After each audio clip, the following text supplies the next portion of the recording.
Hello everybody watching for a fast update here. I did get my cylinder hone in the mail. I'll show you about that hone. That's a ball hone.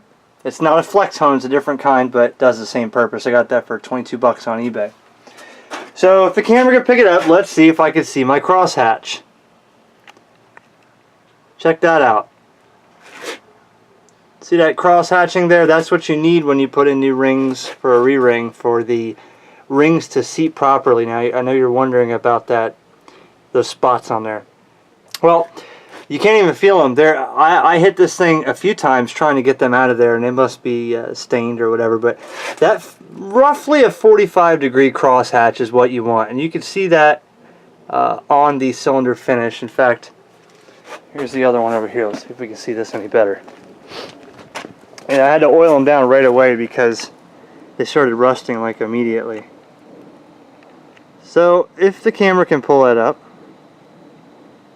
it's the crosshatch. Now I'm going to show you, now that I got the ball hone, I do have a 657X cylinder in that box that I threw on eBay for 20 bucks and nobody wanted. Now I'm going to clean it up, hone it out, and ask 75 for it because it'll be ready to drop in. But anyways, so I got one piston in. This is loose. What I'm going to do is, I'm not going to film the whole process here. I'm going to put these jugs on. And one thing I want to let you know for a advice or a fun factor, a little helping hint. When you put these on, don't put the jugs on and tighten them down unless...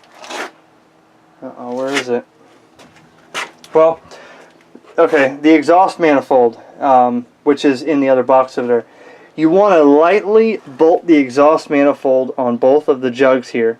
Don't torque it all the way, but that keeps these jugs centered when you put the exhaust, when you put them on, because there is ever so much of a movement to where if you get these torqued down and that exhaust manifold is just slightly off, or the jugs are slightly off, now you're going to have a hard time putting those bolts in, and they're going to run in sideways or strip out. It'll be real hard to get those exhaust manifold bolts in and out.